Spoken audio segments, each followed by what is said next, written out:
first makikita po natin ang front page at press here to start. Then pipindutin na po natin dito.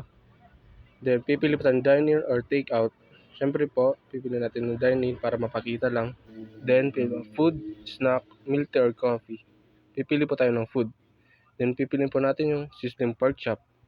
Then para po sa drinks, pipiliin po natin dito ay yung matcha. Then pe-press po natin yung done since tapos na po tayong umorder.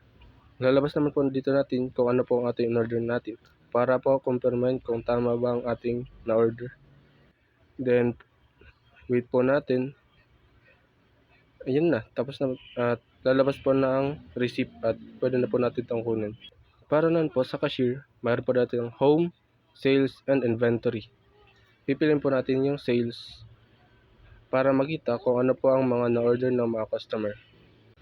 Punta naman tayo dito sa chef at makita po natin may nag-read po sa ating mail at makikita po natin dito ang mga order ng ating mga customer. Bale, ito po yung aming rough paper prototype para sa aming POS.